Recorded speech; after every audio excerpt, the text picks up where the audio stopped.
Génesis capítulo 44. Génesis capítulo 44. Voy a estar leyendo la versión de la Biblia de las Américas. Génesis capítulo 44. Y vamos a leer del versículo 18 en adelante. Vemos que esta porción o esta parte comienza desde el Génesis capítulo 44, el versículo 18 al 47, hasta el último versículo 27. Dice: entonces Judá se le acercó y le dijo: oh Señor mío, dice, permite a tu siervo hablar, dice, una palabra, dice, a los oídos de mi Señor. Dice, que no se encienda tu ira, dice, contra tu siervo. Dice, pues tú eres como Faraón mismo. Dice, mi Señor preguntó a sus siervos, dice, diciendo, dice, ¿tenéis padre o hermano?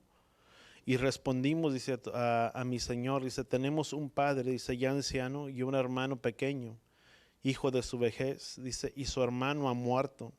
Dice, así que solo le queda a él, dice, y los hijos de su madre, dice, y de su padre y su padre lo ama. Entonces tú dijiste a tus siervos, dice, traerlo, dice, para que lo vea. Y nosotros respondimos a mi Señor, dice, el muchacho no puede dejar a su padre, pues si dejara a su padre, éste moriría. Dice, sin embargo, dijiste a tus siervos, dice, si vuestro hermano menor, dice, no descienda con nosotros, no volveremos a ver mi rostro. Aconteció pues que cuando subimos a mi padre, dice, tu siervo, dice, le contamos las palabras de mi Señor. Dice, y nuestro padre dijo, regresar, dice, y comprarnos un poco de alimento. Pero si vamos a llegar hasta esta parte. Dice la palabra, en el hebreo se le conoce como Vayigash, que significa y él se acercó. Y vemos que esa es una manera, vemos la semana, o una de las cosas que pudimos mirar en la semana pasada, es como José, cuando viene a sus hermanos, dice la palabra, dice que en cierta manera sus hermanos, dice cuando José empezó a hablar con ellos, José sabía quiénes eran ellos. Mas sin embargo vemos en la palabra, dice que aunque José hablaba con ellos, sus hermanos no habían reconocido a José. Y vemos cómo fue encontrado, si tú podemos mirar, para hacer un poco de historia, parte atrás vemos que cuando vienen y descienden, y vemos parte de la historia cuando vinieron y fueron por Benjamín, que era el hermano menor, y vieron y regresaron, dice que tomaron alimento, mas sin embargo una de las cosas que sucedió es que mandó que una de la copa del faraón fuera puesto en el saco o en el costal de Benjamín.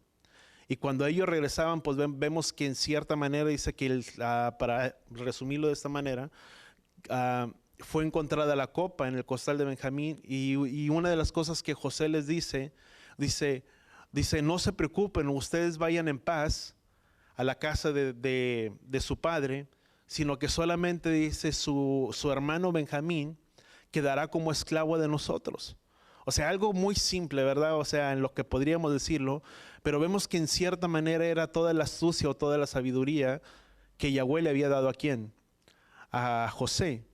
Si vemos una de las cosas que podríamos entender, hay un paralelismo dentro de la vida de José y dentro de la vida de Salomón. Recordemos que Salomón fue una persona, o se le conoce como una persona sabia, el cual era tan sabio que uno podemos mirar, y entre los relatos que podemos mirar era cuando había dos mujeres, a una se le había muerto el niño y a la otra pues le había quedado con vida.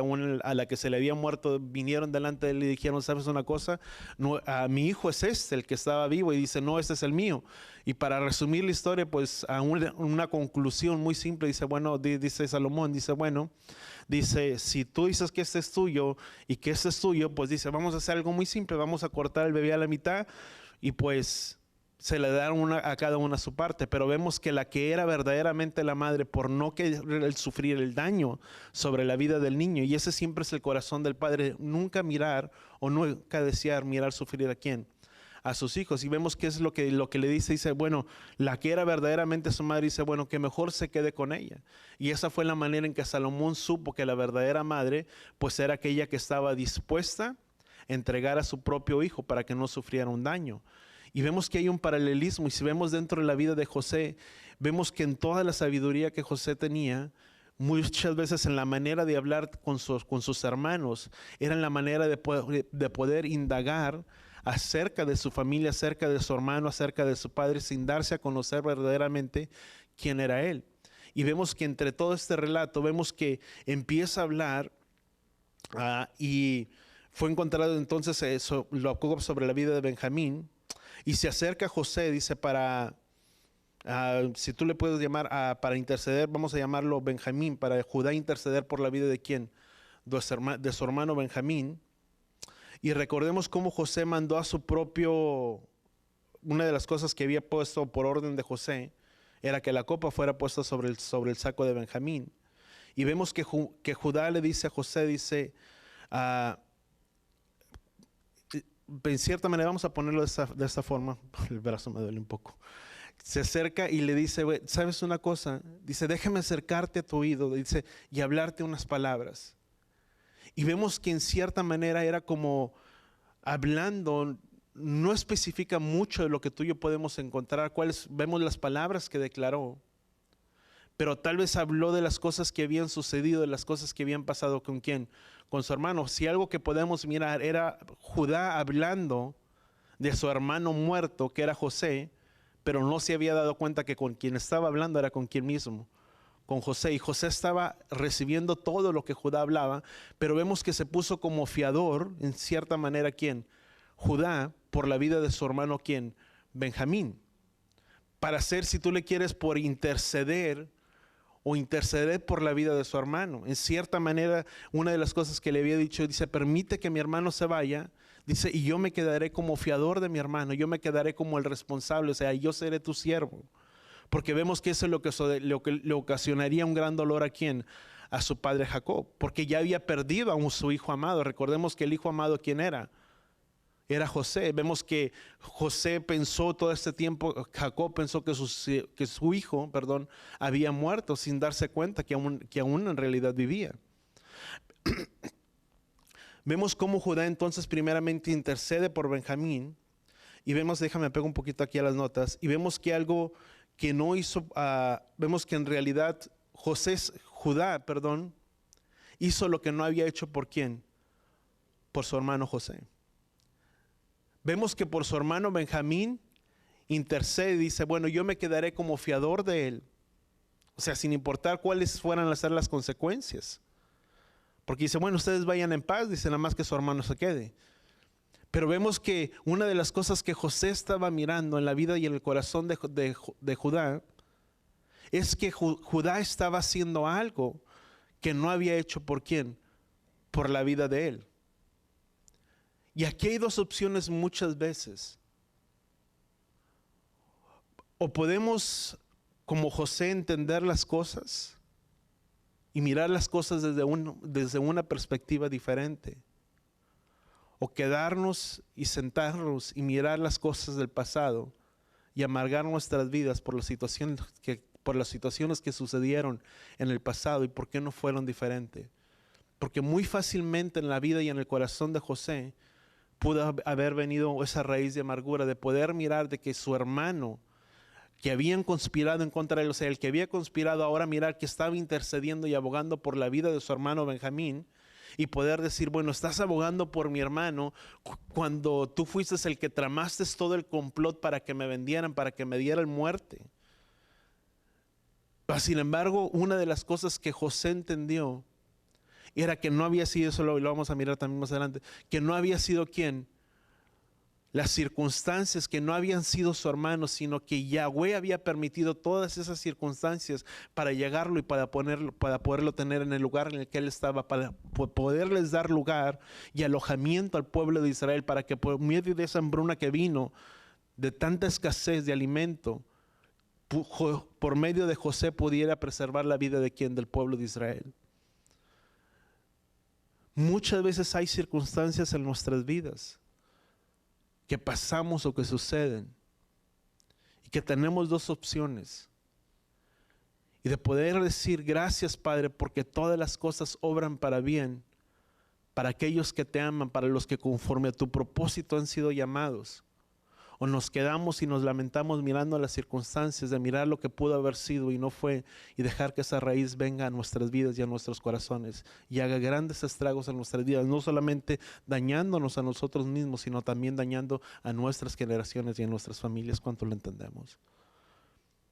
¿Sabes? Porque cuando hay esa raíz de amargura, dice la palabra, dice, cuidado que no haya una raíz de amargura, dice, en la cual dice, sea alcanzado y alcance también a quién, a otro. ¿Sabes? Una persona resentida o amargada muchas veces puede decir, bueno, es que yo soy el amargado y déjenme vivir la vida, pero sabes, no es solamente la persona que sufre, sino que son las personas que están alrededor de esa persona los que también sufren con la amargura de ese corazón. ¿Cuántos entendemos? Porque es un ser, tratas de amarlo, etcétera, etcétera, y también te ves afectado, no solamente por el rechazo, sino por las palabras hirientes que pueden salir del corazón de esa persona. Por eso la palabra dice, sobre toda cosa guardada, guarda tu corazón porque de él mana la vida. Lo que tú y yo permitimos que entre a nuestros corazones, eso es lo que va a salir de nuestro corazón. Si guardamos nuestra vida y nuestro corazón delante de Yahweh, cosecharemos para vida, dice, pero si no cosecharemos, ¿para quién? Para muerte, porque todo lo que el hombre siembra, eso también cosechará. Por eso es importante guardar lo que tú y yo vemos, lo que recibimos, o los que escuchamos, lo que oímos. Y no quiero desviar del punto, pero es tener mucho cuidado con lo que tú y yo escuchamos y con lo que tú y yo oímos. Porque todo lo que vemos, nuestros ojos son como unas ventanas que reciben y captan todo. ¿Y a dónde vienen a caer? Aquí adentro. Y una vez que está aquí adentro, sale. Dice, porque el hombre bueno saca de su buen tesoro, pero el hombre malo saca de lo malo que hay dentro de ¿dónde? Dentro de su corazón. O si hace bueno el árbol y buenos sus frutos, o malo el árbol y malos sus frutos. Porque no se puede hacer bueno el árbol y malos los frutos. O sea, si aquí está bien, lo que sale del corazón de una persona estará bien. Pero cuando aquí hay algo incorrecto o algo malo en nuestras vidas y en nuestros corazones, lo que sale también se dará de esa manera. Y en esto voy a tener mucho cuidado con lo que tú y yo oímos, con lo que tú y yo escuchamos. Tú puedes mirar muchas veces la juventud, la música que tú escuchas el día de hoy, ya no es la música de hace, te voy a decir de mi época, de hace 10 años atrás, 20 años, no tan joven, ¿verdad? Unos 20 años atrás, en los 18, y saquen las conclusiones. Pero ya no es lo mismo. Tú puedes mirar la música que se escucha el día de hoy y es de puro dolor, amargura y rechazo. Y todo lo que tú oyes, captas, recibes, viene a estar almacenado ¿dónde? Aquí adentro. Lo que uno ve en la televisión, ya es muy diferente a lo que tú mirabas en la televisión hace 20 años. Hace falta simplemente con un momento, con unos segundos en lo que tú veas una mala imagen de ¿cómo se le llama? De erotismo, etcétera, etcétera, que se queda grabada en el corazón de la persona, baja y cae ¿a dónde? Aquí. Y una vez que se almacena, da luz. ¿En qué se ve reflejado? En la que después viene lo que es la pornografía, etcétera, etcétera, porque por una imagen que quedó grabada y captada aquí adentro y descendió acá, en el corazón. Por eso la palabra dice, aquel que confiesa su pecado, Él es fiel y justo para perdonarlo, porque aquel pecado que es perdonado es el pecado que es confesado. Pero si yo no lo confieso y si no lo declaro delante de Yahweh, viene a ser una realidad o viene a dar a luz. ¿Cuántos entendemos eso? Por eso la importancia que tú y yo tenemos que confesar nuestro pecado. Y no me quiero desviar del punto, me quiero seguir en la misma línea, pero muchas veces cuando pecamos, cuando ofendemos, muchas veces a veces decimos, bueno, Padre, perdónanos. Y perdóname ¿por qué? Y a veces nada más generalizamos que el pecado, pero perdóname porque hablé mal a esta persona, perdóname porque fui grosero, porque fui grotesco, porque fui indiferente, porque dije una mala palabra, perdóname porque mentí, perdóname porque robé. Pero es confesar, ¿sabes? El pecado tiene nombre. Pecado es pecado delante de Yahweh, pero dice, aquel que confiesa su pecado, Él es fiel y justo para perdonarlo y librarlo. Mas el que encubre su pecado, dice la palabra, no prospera. No puede seguir adelante, no puede continuar, no puede mirar las cosas que sean no puede mirar las cosas que están hacia adelante, las cosas buenas que Yahweh tiene para su vida, porque por cuanto encubrió su pecado. Una de las cosas que David decía, dice, por cuanto oculté mi pecado, dice, sentí que tu mano se agravaba sobre mí. ¿Cuántos deseamos prosperar y salir adelante? Mirar buenos días, etcétera, etcétera. ¿Qué es lo que necesitamos hacer? Venir delante de Yahweh y confesar que nuestro pecado delante de Él. Eso estamos hablando acerca de la vida de quién, de José, el cual guardó su vida y su corazón delante de Yahweh, porque entendía que Yahweh era el que lo había llevado hacia dónde, hacia aquel lugar. Mas sin embargo vemos algo muy interesante. Comenzamos a parte de esta porción con una, si tú le quieres llamar, una intercesión de la vida de Judá por su hermano Benjamín. Pero después al final del último capítulo de esta parashá, del capítulo 47, vemos no solamente casi un paralelismo, sino que ahora vemos la vida de José intercediendo por el pueblo de quién, por el pueblo de Israel. Comenzamos con la intercesión de Judá, si lo pudiéramos llamar, y terminamos con una intercesión de quién, de la vida de José, intercediendo por el pueblo de Israel. Y en nosotros, voltea con la persona, di conmigo, también debemos de aprender a ponernos en la brecha por otros, como intercesores. Orar, interceder, ¿a favor de quién? A favor de otros. Sabes, cuando tú y yo intercedemos y nos ponemos en la brecha a favor de otros, estamos poniendo la prioridad de alguien más antes que las nuestras. Muchos de nosotros podemos tener tal vez carencias o podemos tener necesidades en nuestras vidas. ¿Cuántos lo entendemos? Mas sin embargo, cuando tú y yo intercedemos, estamos aprendiendo a poner a otros en primer lugar antes que quién, que nosotros, porque nuestra oración no es Padre, dame, yo necesito, yo esto, yo lo otro, sino que nuestra oración es Padre, yo te pido por la vida de esta persona, yo te pido que tú suplas sus necesidades, yo te pido que tú le sanes, que tú restaures su matrimonio, etcétera, etcétera. ¿Cuántos entendemos? Es aprender a ponernos en la vida de quién, de otros, es interceder, buscar el favor del Padre hacia la vida de otros. Déjame pegar un poquito más acá.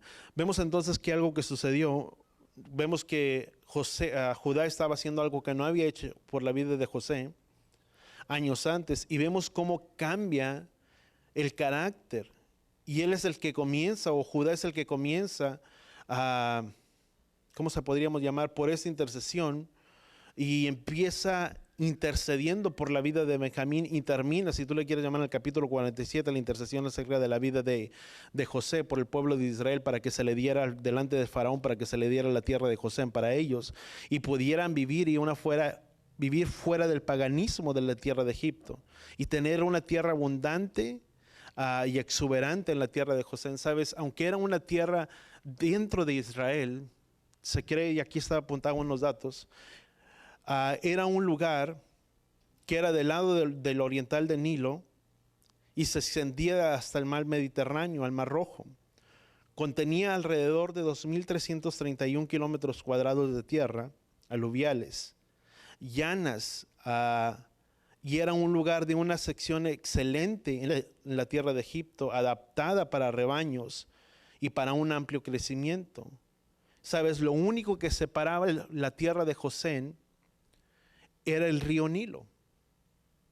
Aunque estaban dentro de la tierra de Egipto, era un lugar exuberante con muchas riquezas, un lugar para poder pastar, para poder dar alimento a quién, al ganado, para poder haber un lugar de crecimiento, pero lo único que los separaba era ¿qué cosa? Era el río Nilo. Aunque estaban dentro de la tierra de Egipto, estaban separados ¿dónde? Fuera de la tierra de Egipto. Había una separación, ¿sabes? Como pueblo que tú y yo somos, ¿cuántos somos pueblo de Yahweh? Amén.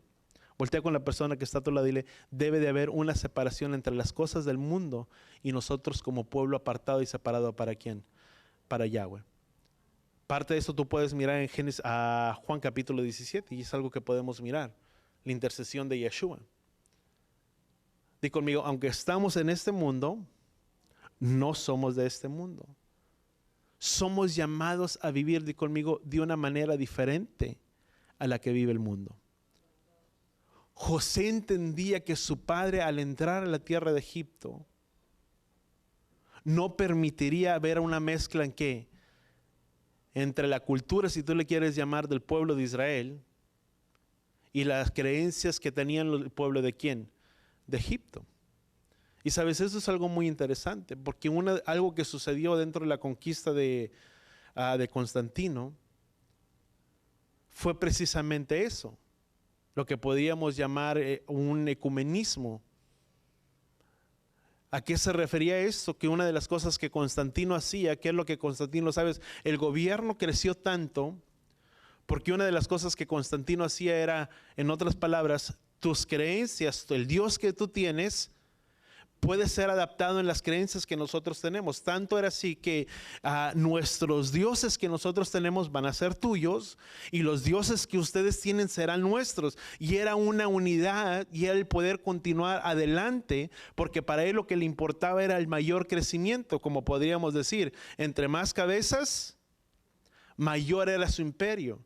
Y entre más iba tomando las culturas y a los pueblos que iban entrando y que los iba tomando, mayor iba siendo el imperio de quién, de Constantino, y mayormente iba creciendo. Mas ¿qué es lo que sucedió? Cuando entró el pueblo de Israel, o cuando tomó el pueblo de Israel no se dejó ser mezclado dentro de las culturas de quién, de las demás naciones.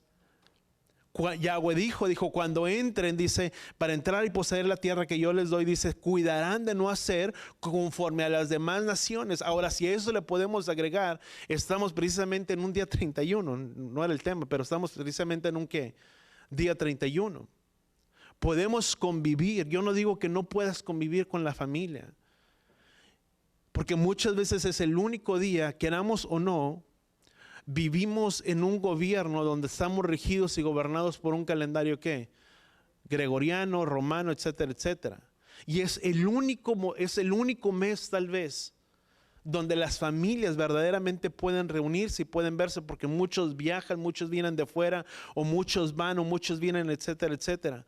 Pero que el propósito de nuestra reunión no sea el celebrar el año nuevo, porque recordemos que el año nuevo fue establecido por Yahweh, ¿cuándo?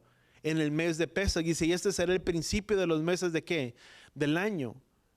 Y dice la palabra, dice, cuidarán de no hacer conforme a las costumbres de las demás naciones. ¿De dónde provenía? De Babilonia. Y eso se remonta mucho tiempo de Babilonia, muchos años atrás. Donde una de las cosas que se le podía, creo que era el dios Marduk o algo así que se le llamaba, de donde provino todas esas culturas de la celebración del año nuevo y etcétera, etcétera, el vestirse con cierta ropa en este mes, en este día, perdón, para atraer la prosperidad, etcétera, etcétera, y muchas otras cosas. Pero dice la palabra, dice, cuidarán de no hacer conforme a las costumbres de ¿qué? De las demás naciones. O sea, si el propósito, si tal vez tú tienes que salir de este lugar y vas a convivir con familia, con parientes, etcétera, etcétera, que el propósito de nuestra reunión sea simplemente y únicamente convivir y no tanto ser partícipe de quién, de todas las demás costumbres. O muchos otros, si tú le puedes llamar, quedamos solos. ¿Cuántos entendemos? Pero no es ser partícipe, no es mezclarnos con las costumbres. Somos llamados a ser un pueblo aparte y vivir un pueblo separado de quién, de Yahweh. Ahora, cuando el pueblo es tomado, vemos que una de las cosas que sucedió con el día de reposo, pues no pudieron quitar el día de reposo sobre el pueblo de Israel, porque para ellos era el día apartado y separado. Estoy hablando acerca de Constantino. Mas sin embargo, que es una de las cosas que se tuvieron que implementar. Tuvo que levantar un edicto y decir, bueno, ahora el día de reposo sería ¿qué? El día domingo, y el día en el que se tendrá que trabajar será ¿qué? El día sábado, por lo mismo que no permitió que hubiera ¿qué? Una mezcla delante del pueblo, o el pueblo no permitió que hubiera una mezcla. Hasta el día de hoy está establecido que todas las labores de trabajo se tienen que realizar ¿cuándo? El día sábado, y el día de descanso familiar o el día del Señor, etcétera, etcétera, ¿cuándo es? Es el día domingo.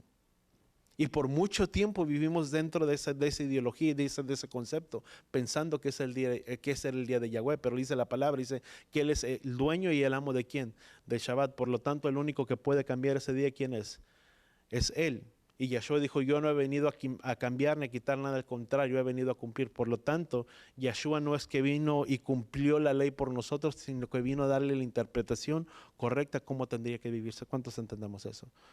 Por lo tanto, somos llamados un pueblo a vivir separados, un pueblo a vivir completamente aparte del sistema, di conmigo, de este mundo.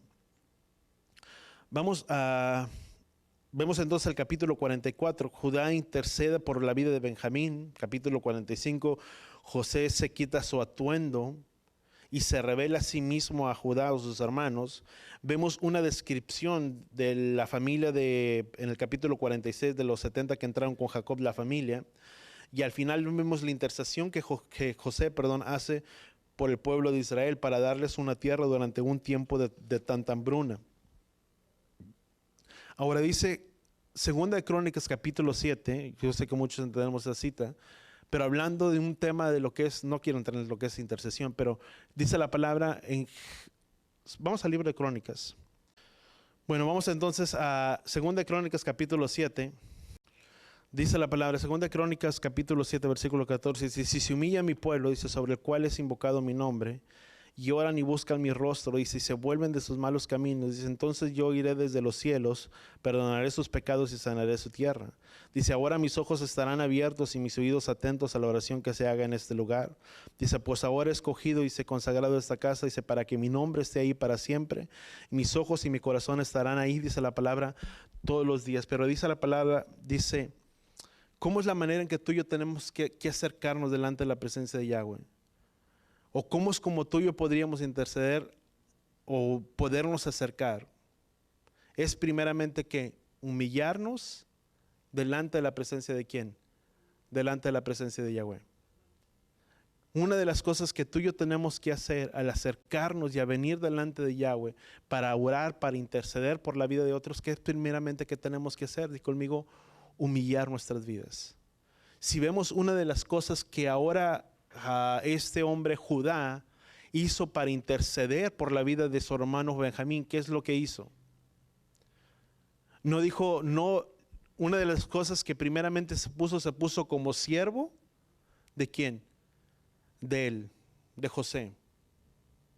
Se humilló delante de la vida de quien, de su hermano. Una de las cosas que dice, porque tú eres como Faraón. O sea, en otras palabras, estaba humillando su vida como siervo delante de quién, delante de él. Dice, porque tú eres como una imagen de quién, de Faraón. Nuestra vida, nuestra actitud, cuando tú y yo venimos y nos presentamos para interceder delante del Padre, es primeramente humillarnos bajo la mano poderosa de quién, de él. No venir y decir, Padre, yo te pido yo esto, etcétera, etcétera, sino es, Padre, perdónanos, oh Padre, rendimos nuestras vidas delante de ti en cierta manera, porque es primeramente venir delante de la presencia de Yahweh y humillarnos delante de su presencia. ¿Cuántos entendemos eso? Y sabes, humillarnos también significaría también de nuestras vidas venir y tener un quebrantamiento delante de la vida del Padre, pero es humillarnos delante de la presencia de Él. Es una oración, es humillarnos, orar, buscar su rostro. Sabes, cuando tú y yo buscamos su rostro, tú y yo nos estamos separando y alejando de este mundo o de las cosas de este mundo. No sé si me estoy entendiendo. Cuando tú y el buscarle, vemos que es humillarnos y buscar el rostro de ¿quién? De Yahweh. Y el orar y el buscar su rostro, el venir delante de su presencia. Entre más tú y yo le buscamos, mayor estamos teniendo una separación de las cosas de quién, de este mundo. Tú y yo somos llamados a separar, a vivir nuestras vidas separadas de este mundo, a alejarnos de los malos caminos, de las malas cosas que hay en este mundo. Dice, y yo iré, y dice, y entonces yo oiré desde los cielos y sanaré, ¿qué cosa? Su tierra. Y sabes, si su tierra también significa, ¿qué cosa? Nuestros corazones. Él ya desea sanar nuestras vidas, también nuestros corazones.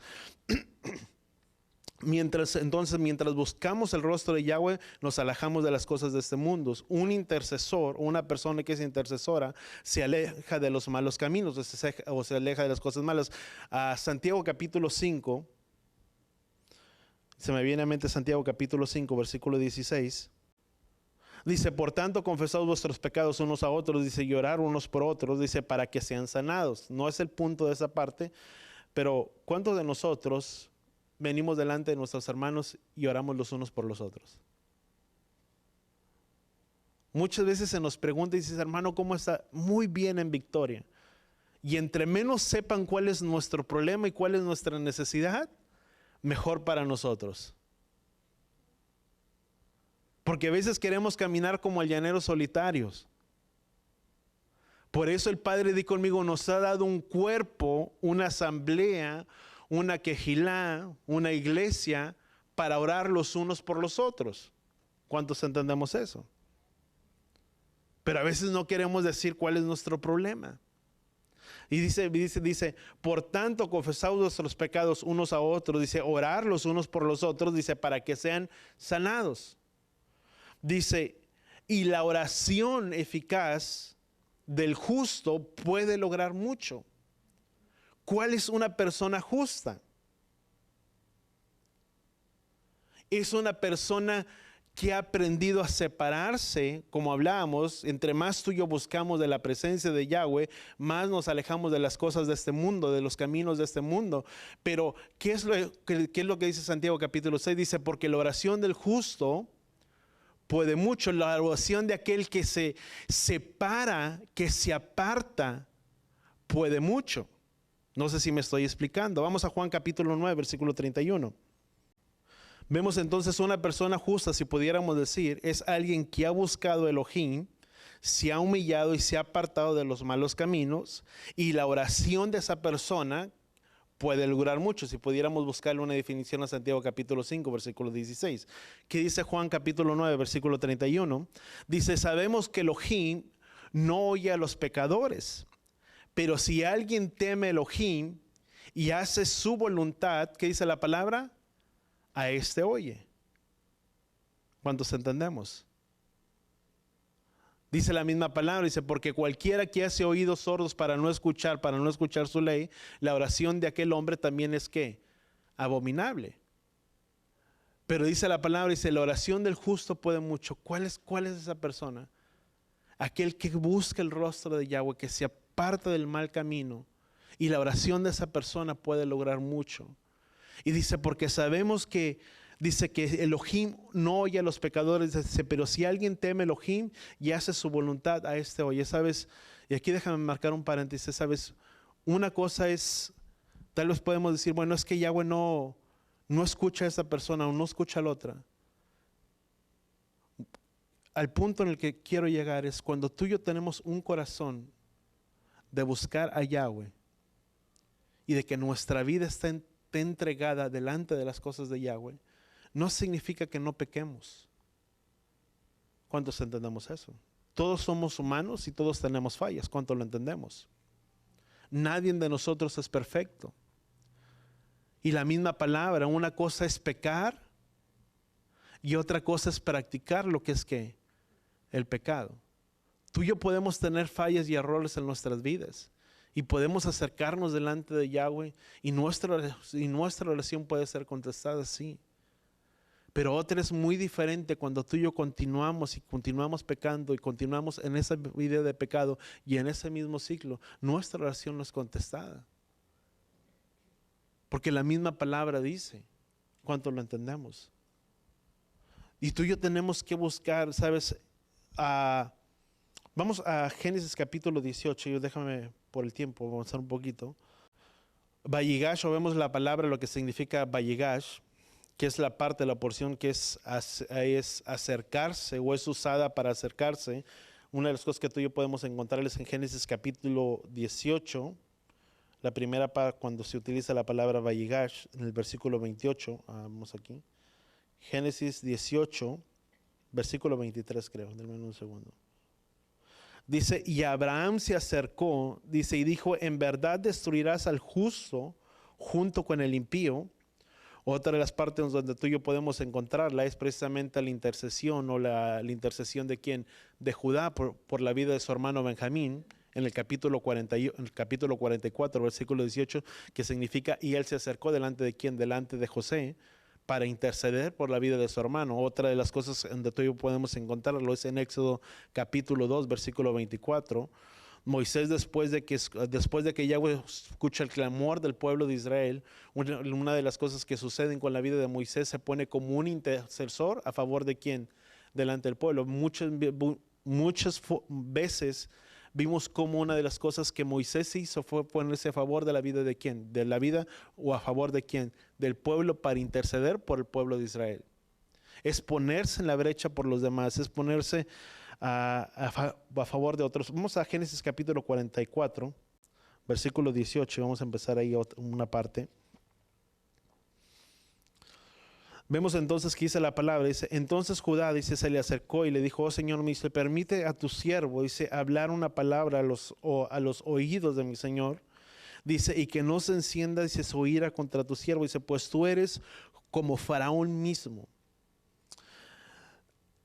Se intercede y habla, si tú le quieres llamar, dice, es una manera de hablar en privado, o hablar a los oídos de quién, de José en una manera privada, para interceder por Benjamín. Vemos primeramente cómo se humilló y lo llamó mi Señor, y se puso en la imagen de como si un siervo fuera siervo delante de quién, delante de Faraón o delante de su hermano José.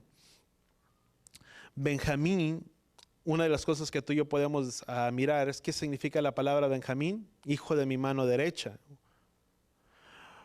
Cuando Yahweh muere, una de las cosas que tú y yo podemos mirar como algo, como una nota, por ahí podríamos decirlo interesante, Benjamín significa el hijo de la mano derecha, y una de las cosas que tú y yo podemos mirar es cuando Yeshua muere y resucita, asciende a la diestra de ¿dónde? A la diestra del Padre, y el cual, dice la palabra, el cual es ahora nuestro intercesor. Dice la palabra que ahora tenemos un intercesor o un fiel sacerdote, el cual intercede diariamente ¿por quién? Por nosotros en todo tiempo. Ahora, vemos un parecido dentro de la vida de Benjamín, cuando los hermanos bajaron a Egipto por primera vez, él estaba escondido. Si vemos la primera vez que ellos bajaron hacia Egipto o descendieron hacia Egipto, Benjamín no fue con ellos. ¿Dónde se encontraba Benjamín? Ante su padre o con su padre. Y si vemos un paralelismo, cuando descienden por primera vez a la tierra de Egipto, una de las cosas que sucede con la vida de Benjamín, estaba escondido ¿con quién? Con el padre, al igual que Yeshua. Ahorita Yeshua, ¿sabes? Él está escondido o ha estado escondido por ¿cuánto tiempo? Alrededor de 2000 años.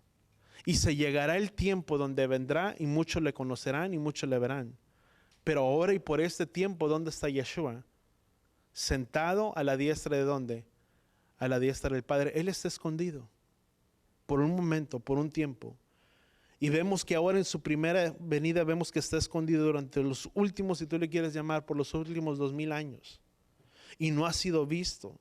Y está sentado a la diestra del Padre. Y después llegará el tiempo donde será visto y conocido por todos los demás. Vemos a Génesis capítulo, vamos a leer, dice, entonces Judá, versículo 19, dice, mi Señor preguntó a sus siervos diciendo, ¿tienes padre o hermano?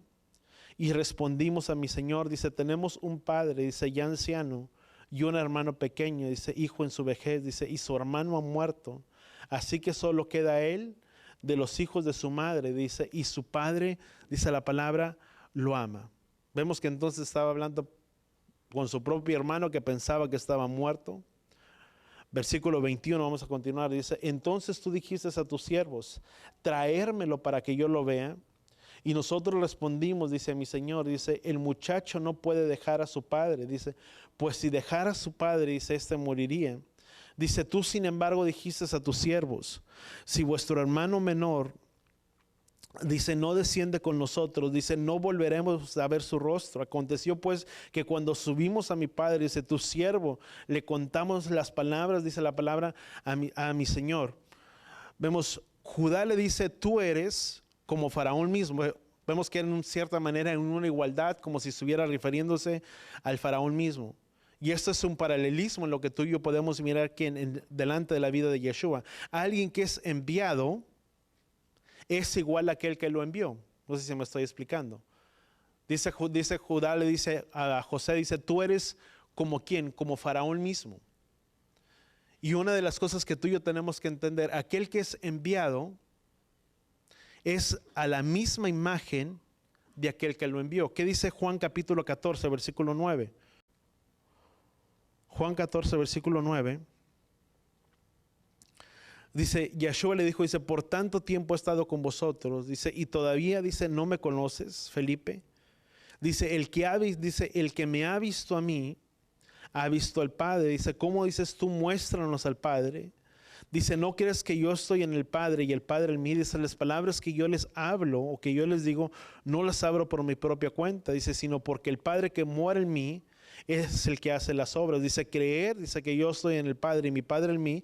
Dice, y si no creen por las obras mismas, dice, en verdad les digo, dice que el que cree en mí, las obras que yo hago, él también las hará, dice la palabra, y aún mayores. Pero vemos que es en cierta manera un paralelismo. Judá se acerca a José poco antes de darse a conocer a sus hermanos. Lo mismo está sucediendo o sucederá en los últimos tiempos. Para antes de que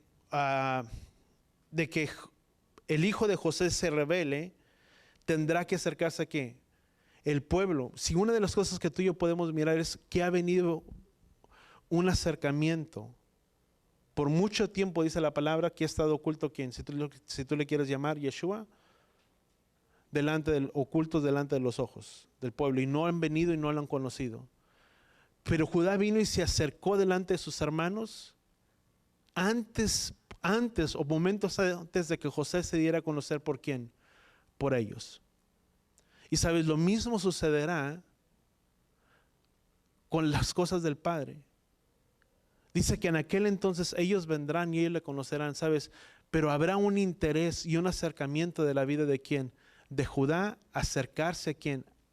Porque recordemos que José viene, dice la palabra, dice que se le conoció como el hijo de José dentro de su primera venida. Una de las cosas que tú y yo podemos mirar es que habrá un acercamiento delante de las cosas del Padre y muchos de ellos vendrán y le conocerán. Pero sabes, era necesario que hubiera un lapso y un tiempo para que las cosas pudieran venir. Dice la palabra en Juan capítulo 11, dice, porque los suyos vino y los suyos no le recibieron o no lo reconocieron o no lo conocieron. Pero acerca de quién estaba hablando. No había venido a quién, a los gentiles principalmente, había venido a quién, a la casa de Judá. Vemos en Isaías capítulo 6, vamos a Isaías capítulo 6 y vamos al versículo 9. Dice, y él dijo, dice, ve y di a este pueblo, dice, escuchad bien, dice, pero no entiende, no entendáis, dice, mira bien, dice, pero no comprendan, dice, haz insensible el corazón de este pueblo, dice, endurece sus oídos, dice, y nubla sus ojos, dice, no sea que vean con sus ojos, dice, y oigan con sus oídos, dice, y entiendan con su corazón, y se arrepientan y sea curado. Y una de las cosas que nos decimos, bueno, pues no es el propósito del Padre venir y traer la restauración sobre todo para que muchos vean y para que muchos le conozcan y para que muchos otros sean sanados. Y esa es la intención. Dice, pero cuando la palabra dice, anda y vete a este pueblo, está hablando esencialmente ¿quién? A la casa de Judá o al pueblo de Judá. Si tú puedes mirar en los primeros capítulos, al inicio del capítulo, ¿a quién se está refiriendo a Judá? Vemos que Romanos capítulo 11, versículo 25. ¿Qué dice Romanos capítulo 11, versículo 25? Dice, porque no quiero, hermanos, dice, que ignoren este misterio, dice, para que no sean sabios en vuestra propia opinión, dice, que Israel le ha acontecido un endurecimiento parcial hasta que haya entrado la plenitud de ¿quién? De los gentiles. Si vamos al versículo 11, quise versículo 11, dice, digo esto entonces, ¿acaso tropezaron para caer? Dice, de ningún modo, dice, pero por su transgresión ha venido la salvación a los gentiles para causarles, ¿a qué dice la palabra? Para causarles a celos. Ellos, si una de las cosas que tú y yo podemos mirar es que vino ¿para quién? Para el pueblo judío. Dice que no lo vieron, no lo reconocieron, pero si bien por su incredulidad, por no haber creído en él, Dice, vino una ceguera parcial sobre la vida de quién de ellos. Dice la palabra, dice el libro de Isaías, dice, para que aún viendo y oyeron, dice, endureció sus corazones. Dice, porque el no haber creído en ellos vino a ser la salvación para quién, para todos nosotros. Dice, por su incredulidad, por no haber creído en su confianza en el Mesías, dice que vino a ser riqueza para quién, para el mundo. ¿Cuántos entendemos eso? Que si por bien, por causa, o sea, podríamos decir, bueno, ¿por qué Yahweh no permitió? Dice, grande es este misterio. Dice, para causar a celos, ¿a quién? A ellos. Y sabes, por mucho tiempo ha estado oculto el Mesías y ha venido un despertar del pueblo judío, si tú le quieres llamarlo, de la casa de Judá, acercándose ¿a quién? Hacia las cosas del Padre antes de que Él sea revelado ¿a quién? Al pueblo de Judá.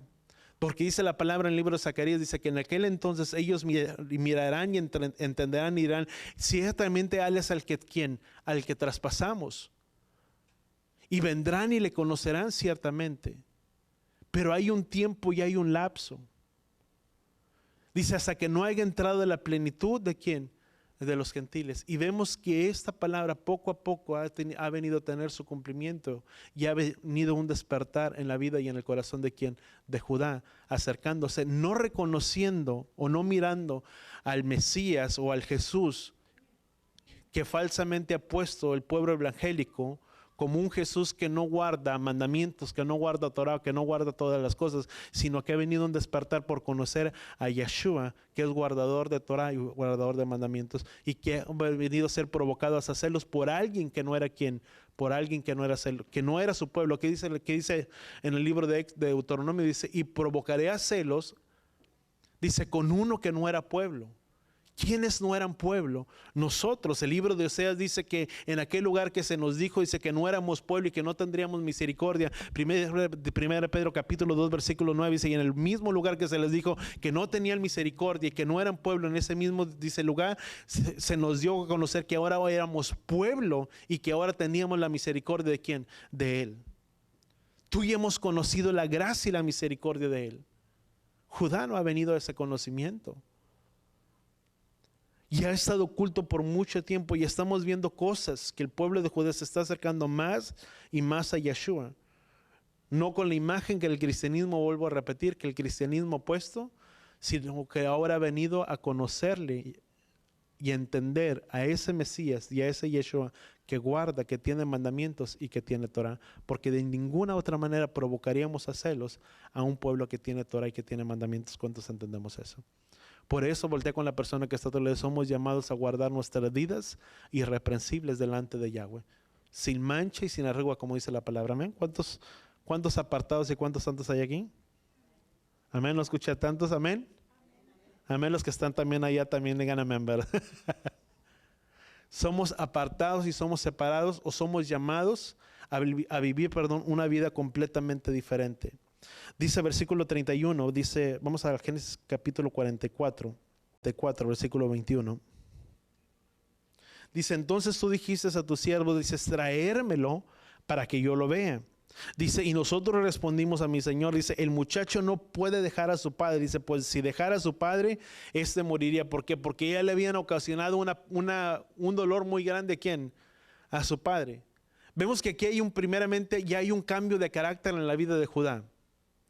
Porque la primera vez no le importó el provocar todo lo que había conocido, o sea, si le iban a provocar un daño a su padre, sino que ahora hay un cambio de carácter en la vida de ¿quién? De este hombre. Y vemos primeramente que dice la palabra, dice, entonces tú dijiste a tu siervo, dices, traérmelo. ¿Sabes la palabra traérmelo? ¿A dónde me quedé? Aquí, versículo 21. La palabra traerlo viene de la palabra yarat, que significa bajar o descender.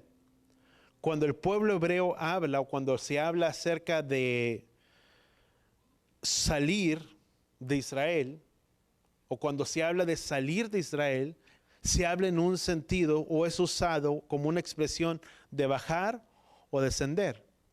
Pero cuando se habla de subir a Israel, se habla a una manera de espiritualmente subir más arriba o más alto. Por eso la expresión dice, ellos le dijeron, dice, ¿traer a quién? Cuando tú dijiste traer a vuestro hermano, una de las cosas que ellos hicieron que desde Israel lo hicieron descender, lo hicieron bajar.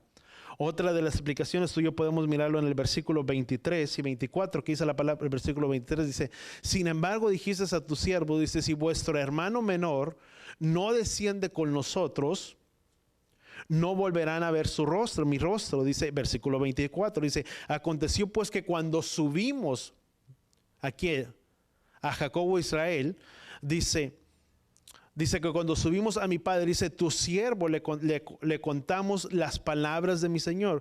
¿Qué es lo que tú y yo tratamos de decir o qué es lo que tratamos de decir? Cuando una persona sale de Israel, se aleja, se aparta o desciende de las cosas del Padre. Pero cuando uno sube, si tú le quieres llamar a Israel, uno se acerca y está más cerca de las cosas del Padre. Por eso que como pueblo que tú y yo somos, no podemos apartarnos ni podemos separarnos, porque en el momento que tú y yo nos separamos, estamos descendiendo de la cobertura y de la protección de Yahweh que tiene sobre nuestras vidas. ¿Cuántos entienden? Porque el único pueblo que Él prometió guardar, por eso es que Yahweh le llama al pueblo de Israel como mi tierra, su tierra. Vamos a Jeremías capítulo 2. Dice la palabra, dice, y yo los traje a una tierra fértil, dice, para que comieran de su fruto, dice, de sus delicias, dice, pero viniste, dice, y contaminaste mi tierra y de mi heredad, dice, hiciste abominación. Pero como Yahweh, hay muchas otras citas que tú y yo podemos encontrar tanto en el libro de Isaías, en el libro de Ezequiel, pero que Yahweh hace referencia a la tierra de Israel como su tierra y a la única tierra que Él prometió guardar, proteger y cuidar como la niña de sus ojos. ¿A quién? Al pueblo de Israel. ¿Cuántos queremos tener esa protección de Yahweh sobre nuestras vidas? ¿Qué es lo que qué es lo que tú y yo tenemos que hacer para estar en esa protección y en ese cuidado de Yahweh? Estar cerca de Él, pero ser parte del pueblo de quién? De Israel. Pero cuando nos apartamos y nos alejamos, nos salimos del cuidado y de la protección de quién? De Yahweh, porque estamos descendiendo hacia las cosas de quién? De este mundo. Como pueblo de Yahweh que tú y yo somos llamados a caminar en los caminos de quién? En los caminos de Yahweh, para que el cuidado y la protección de Yahweh esté quién? Sobre nuestras vidas. Dice Deuteronomio capítulo 11, versículo 12. Dice, es una tierra que dice que Yahweh tu Elohim cuida, y los ojos de Yahweh tu Elohim están siempre sobre ella, dice, desde el principio hasta el fin. Sabes, la tierra de Israel es una tierra que Yahweh cuida. Y si tú y yo somos parte del pueblo de Yahweh, di conmigo, también nos cuidará y nos protegerá a nosotros. Y sus ojos están desde el principio hasta el fin del año, en todo tiempo. Voltea con la persona que está a tu lado. Yahweh tiene cuidado de nuestras vidas,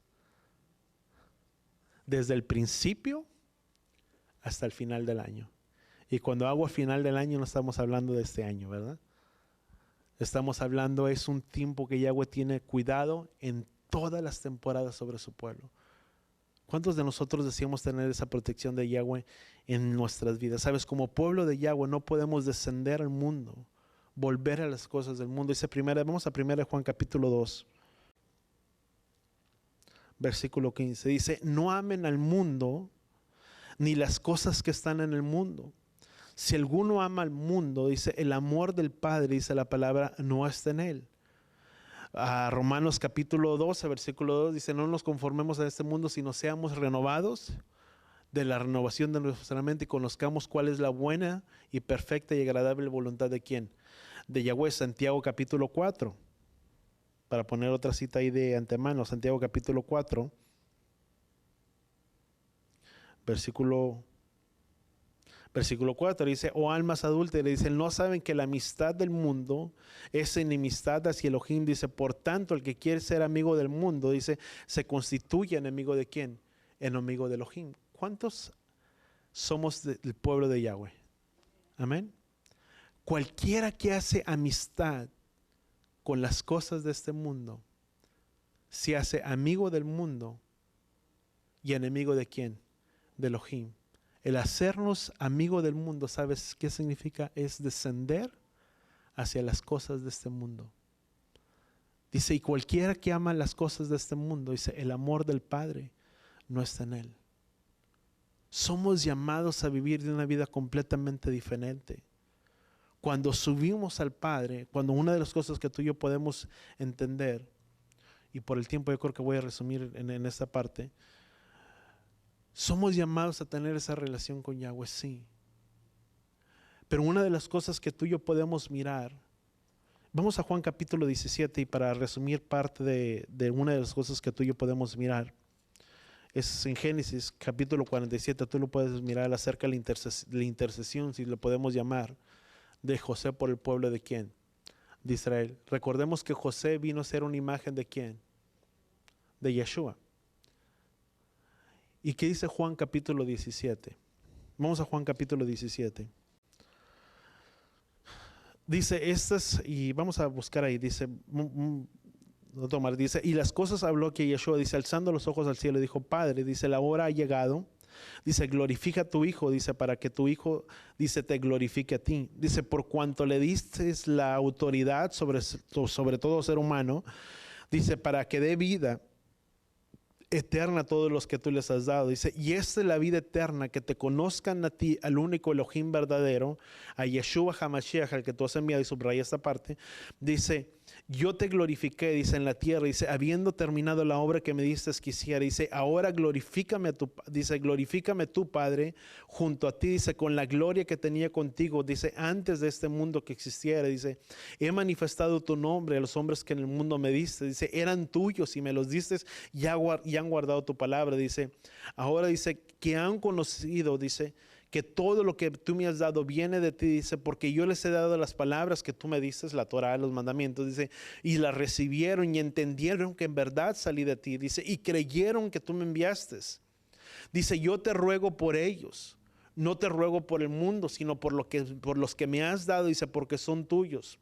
Dice, y todo lo mío es tuyo, dice, y lo tuyo es mío, dice, y ha sido glorificado en ellos, dice, yo, dice, ya no estoy en el mundo, dice, pero ellos sí están en el mundo. Dice, y yo voy a ti, Padre, dice, guárdalos en tu nombre. Qué importante es conocer el nombre de Yahweh, número uno. ¿Cuántos entendemos eso? Dice, guárdalos en tu nombre, no es Jesucristo, etcétera, etcétera, ya que conocemos el nombre. ¿Cuál es el nombre de él? Yeshua. Dice, guárdalos, Yahweh, dice, guárdalos en tu nombre, dice, el nombre que me has dado, dice, para que sean uno, dice, cuando estaba con ellos, dice, yo los guardaba en tu nombre, dice, el nombre que tú me diste, dice, lo guardé y ninguno se perdió, excepto el hijo de perdición, dice, pero ahora yo voy a ti, dice, y hablo, dice, esto en este mundo, dice, para que tengan mi gozo y mi gozo sea completa. Yo les he dado tus palabras, dice, no te ruego que, el versículo 15, dice, no te ruego que los saques del mundo, sino que los guardes del maligno. O sea, Yeshua no pidió que los sacara ¿de dónde? Del sistema del mundo. Simplemente la oración de Yeshua es, te pido que los guardes del maligno. La oración de Yeshua no fue sacada. Muchas veces podríamos decir, bueno, es que si no hubiéramos en tanta contaminación en las cosas de este mundo, mi vida sería completamente diferente, caminaría más rectamente, más agradable delante de los caminos de Yahweh. Pero sabes, somos llamados a vivir diferentes en medio del sistema de este mundo. Dice, y los he guardado ¿en quién? En tu nombre. Qué importante es conocer el nombre de Yahweh sobre nuestras vidas, porque el nombre de Yahweh es escudo y protección a nosotros. Cuando tú y yo entendemos quién es Él, cuál es su nombre, que su nombre tiene poder sobre nuestras vidas, que su nombre es verdad, que su nombre es realidad. Cuando tú y yo invocamos, imponemos el nombre de Yahweh sobre nuestras vidas, sobre nuestras casas, sobre nuestras familias, cuando bendecimos. Por eso la oración del libro de Números dice, y esto dice, y pondrás mi nombre sobre los hijos de Israel y yo los bendeciré. Invocarás, pondrás mi nombre sobre los hijos de Israel. Qué importante es para nosotros conocer el nombre de Yahweh, poner el nombre de Yahweh sobre nuestras casas, sobre nuestras familias, sobre nuestros hijos. ¿Cuánto lo entendemos? Para que eso sea protección sobre nuestras vidas. para que ese nombre nos guarde.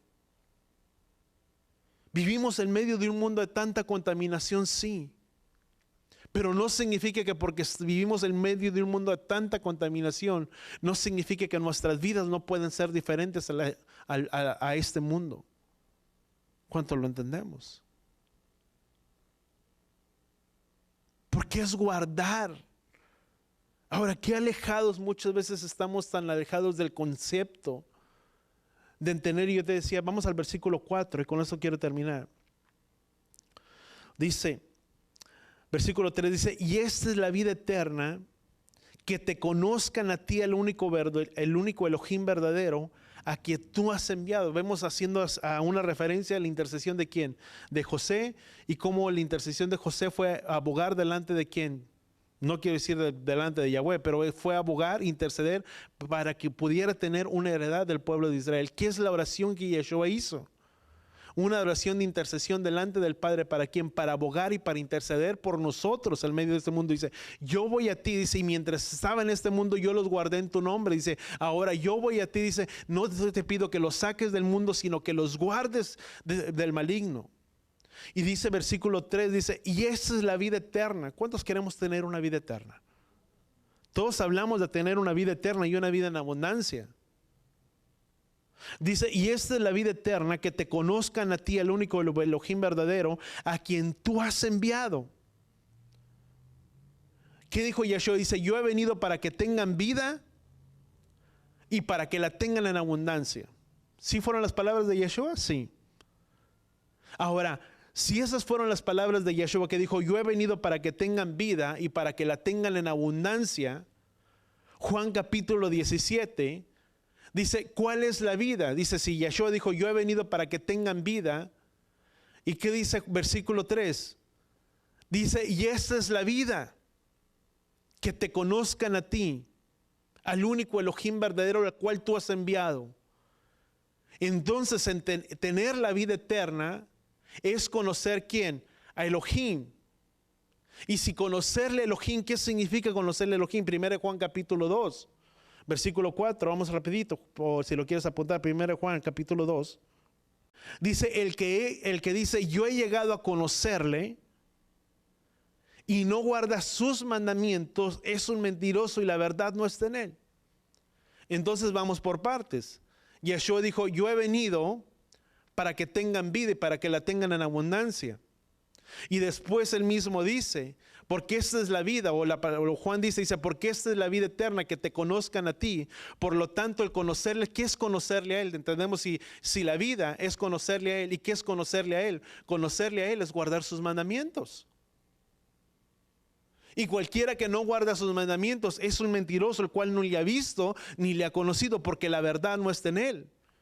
Y la palabra dice, vamos a Juan capítulo 17, versículo 17. Dice, santifícalos en la verdad, dice, porque tu palabra es la verdad. Entonces, si pudiéramos ir paso por paso, y con eso termino, dice la palabra, dice, Yeshua dijo, yo he venido para que tengan vida y para que la tengan en abundancia. Ahora, ¿qué es la vida? ¿O cuál es la vida? Conocerle a Él. ¿Y qué es conocerle a Él? Guardar sus mandamientos. Conocer su verdad. ¿Y cuál es su verdad? Su palabra. Ahí me deja muchas cosas ahí. ¿Cómo puedo yo decir que le conocemos a Él si no guardamos su palabra? Porque si no la guardo, es un mentiroso o soy un mentiroso, y la verdad, como dice Juan, no está en mí y su palabra es la verdad. ¿Qué desviados estábamos del concepto de pensar que tenemos la vida eterna, cuando el tener la vida eterna es tener sus mandamientos, su palabra, porque eso es conocerle verdaderamente a Él. Y cuando yo le conozco a Él y tengo su palabra, puedo vivir en medio de un mundo tan corrupto, en medio de un mundo que es tan desviado, y guardarme en medio de esa verdad. ¿Por medio de quién? Por medio de su palabra. Por eso Yeshua dijo, no te pido que lo saques del mundo, porque cuando tú y yo tenemos la palabra de Yahweh, tú y yo podemos andar sobriamente, rectamente e íntegramente en medio de un mundo que está tan corrupto y tan corrompido. ¿Cuántos lo entendemos? Pero es solamente teniendo la palabra de Yahweh en nuestras vidas, en nuestros corazones. Y si venimos y a eso le agregamos de venir de un trasfondo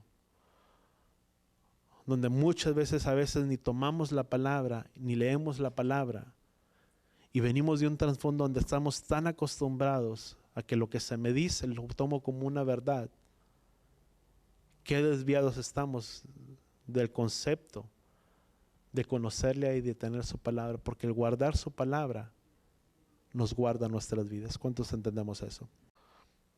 Amén. ¿Cuántos guardadores de su palabra hay aquí? Amén. Amén. Los que están también allá por el monitor, también veo los nombres de alguno, ¿verdad? Yo voy a pedir que levantemos, si podemos levantar nuestras manos ahí donde estamos. Podemos extender nuestras manos delante de Él. Padre, gracias, Padre Yahweh, te damos por tu palabra, por tu instrucción, Padre Yahweh, en nuestras vidas, en nuestros corazones. Gracias, Padre, que tu palabra nos muestra como una imagen de cómo José intercedió por el pueblo de Israel para darles un lugar, para que en medio de ese lugar vivieran vidas completamente separadas. Que había un río que los dividía y los separaba del pueblo de Egipto, que aunque estaban en Egipto, estaban separados de Egipto. Y lo mismo, Padre Yahweh, somos nosotros. La oración que tú hiciste delante del Padre no era sacarnos del sistema de este mundo, sino para que aprendiéramos a vivir vidas completamente separadas y apartadas para ti en medio de este mundo, porque aunque estamos en este mundo, no somos de este mundo.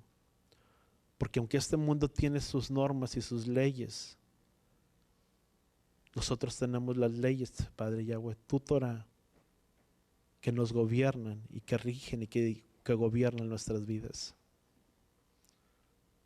Y gracias que podemos entender que cuando te tenemos a ti, cuando tenemos tu palabra, no solamente la letra, sino que es tu palabra por medio del Ruach la que vivifica y la que trae vida. Y que tú viniste a traer vida y vida en abundancia sobre la vida de cada uno de nosotros. Y que el conocerte a ti, Padre, es guardar tu palabra y guardar tus mandamientos.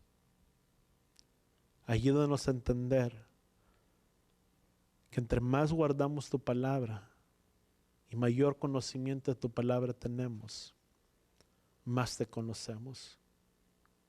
Y entre más te conocemos, Padre, más vamos teniendo esa vida y esa vida en abundancia que trae libertad. Porque tu palabra dice que cualquiera que quisiera ganar su vida, la perdería. Mas que cualquiera que perdiera su vida por causa tuya, la estaría ganando. Gracias, Padre Yahweh, que tu palabra, tu Torah, ha abierto nuestro conocimiento y nuestro entendimiento. Y entre más hemos conocido de tu palabra, mayor libertad ha venido a nuestras vidas. Padre, gracias te damos por tener el cuidado sobre la vida de cada uno de nosotros, como dice tu palabra, desde el principio del año hasta el final del año. En todo tiempo, en cada temporada, tú has tenido cuidado de nosotros, porque nunca nos has dejado y porque nunca nos has desamparado. Ayúdanos a guardar nuestras vidas y nuestros corazones delante de ti, siendo obedientes, Padre Yahweh, en todo tiempo a tu palabra y a tus mandamientos. Te lo pedimos en el poderoso nombre de tu Hijo amado Yeshua, y todos decimos amén. Si podemos extender y levantar nuestras manos. Padre, bendice, Padre Yahweh, tu pueblo reunido en este lugar, en esta hora, aún aquellos que están por el internet en sus casas, Padre Yahweh, guárdales en el hueco de tu mano. Llevareja Yahweh beishbereja, Yaer Yahweh panabeleja bijuneja, Isa Yahweh panabeleja beyosem leja shalom, Beshen Yahshua HaMashiach. Que Yahweh te bendiga y que Yahweh te proteja. Que Yahweh haga resplandecer su rostro a ti, incline su rostro a ti, ponga en ti shalom, en el nombre de Yeshua. Y todos decimos amén.